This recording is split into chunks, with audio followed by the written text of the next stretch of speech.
Bună, sunt Cecilia și vă voi ghida astăzi prin câteva exerciții pentru detenționarea gâtului, a umerilor, deschiderea pieptului. Avem nevoie de o curea, fie o curea normală, fie o curea din aceasta pentru yoga care este mai lungă, fie o eșarfă sau un prosop pot fi folositoare. Vă las să vă găsiți cureaua sau eșarfa.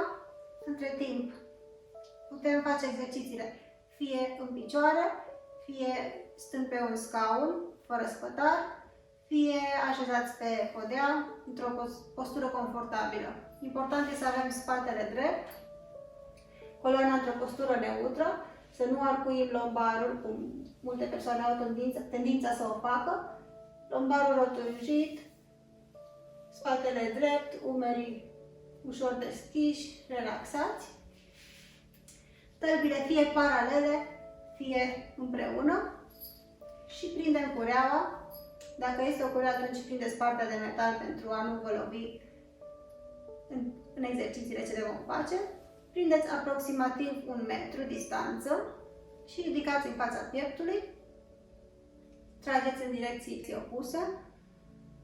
Observați senzațiile din brațe, din umeri, respirație relaxată pe nas, inspirăm profund, expirăm. Încă o dată inspirăm, expirăm, eliberăm, relaxăm umerii, brațele. Acum inspirăm din nou, ridicăm deasupra capului, continuăm să tragem cu mâinile de această curea, observând senzațiile din corp.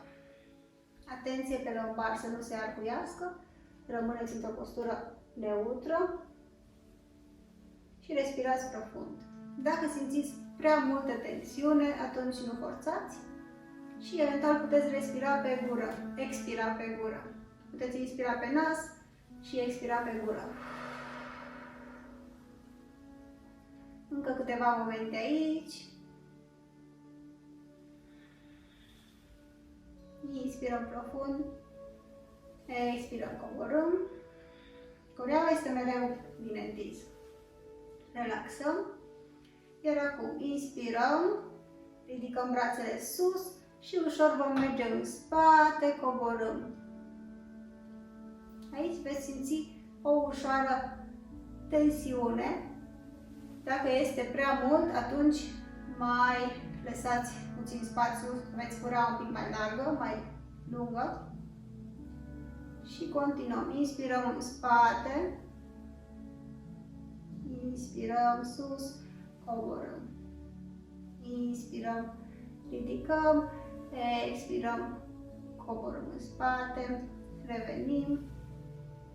Dacă este prea ușor, atunci veniți cu mâna un pic mai în față și scurtați din lungimea curelei. Continuăm, inspirăm, ridicăm, expirăm, coborâm.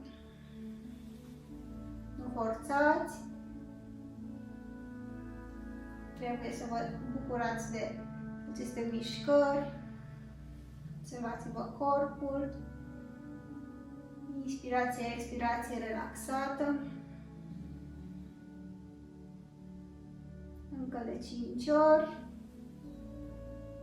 Inspirăm sus, expirăm.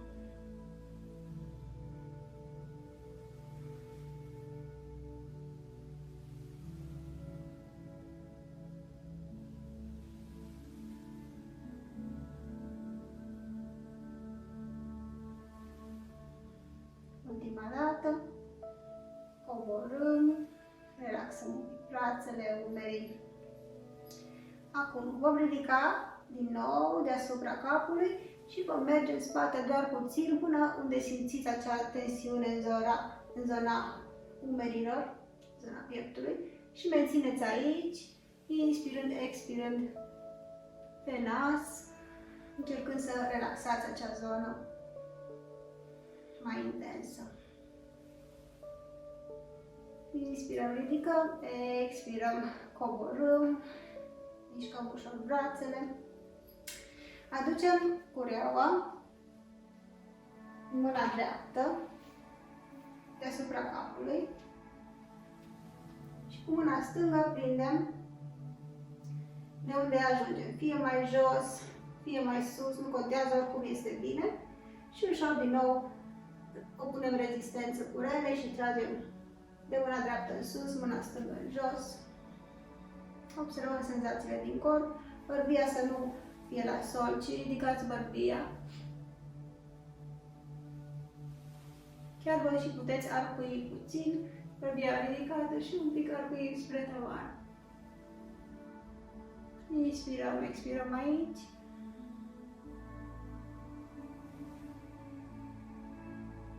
Inspirăm profund. Expirăm, eliberăm mâna stângă. O aducem sus și schimbăm. Acum mâna stângă va ține cureaua sus, iar mâna dreaptă aprindem fie în zona lombară, fie mai sus.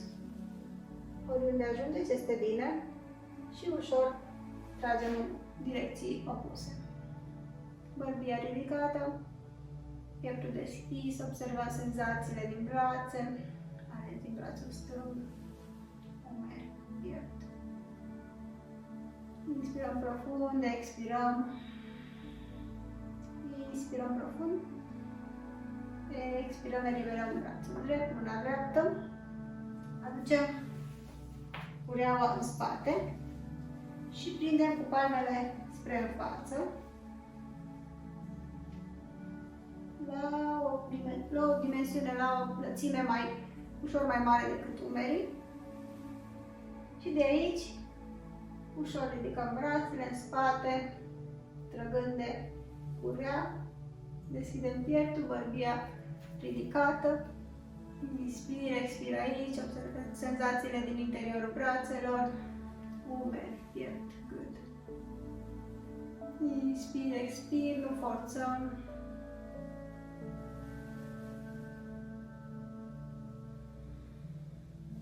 Inspir profund.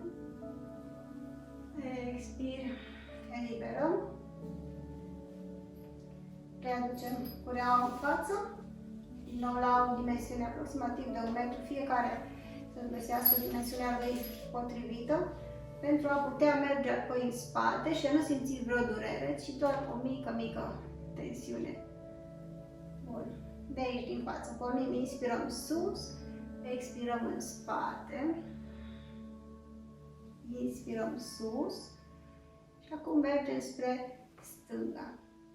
Mâna stângă spre stânga. Nu forțăm, inspirăm sus, expirăm, mergem spre dreapta, inspirăm sus și vom încerca să facem câteva cercuri. Mergem spre stânga, cureaua rămâne în continuu întinsă, aducem în față, mergem spre dreapta și apoi în spate. Readucem spre stânga, readucem în față, dreapta, spate, stânga, centru, în față, dreapta, spate și acum schimbăm sensul, mergem spre dreapta, în față, stânga, spate. Continuăm dreapta, față, stânga, spate, dreapta, față, stânga, spate, dreapta, în față și eliberăm. Să mai facem o postură cu această curea, picioarele depărtate, fiecare cât se simte confortabil. Să zicem din nou aproximativ 1 metru, poate fi mai puțin, poate fi mai mult. Prindem cureaua la spate, palmele în față, inspirăm, deschidem pieptul, tragem ușor de mâini, expirăm, ne aplecăm în față, mâinile se ridică cu grijă, Picioarele pot fi mai depărtate sau mai apropiate. Observați corpul, genunchii pot fi îndoiți. Respirație relaxată, profundă.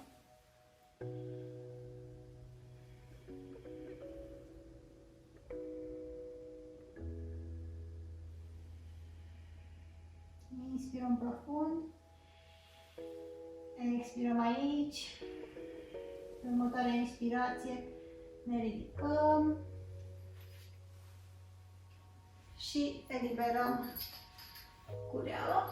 O punem deoparte. Finalizăm prin a pune palmele pe piept, palmă peste palmă, în zona sternului, tălpile pe podea, spatele într-o postură neutră. Și de aici, pe inspirație, ridicăm capul, bărbia și lăsăm pe spate. Inspirăm, expirăm.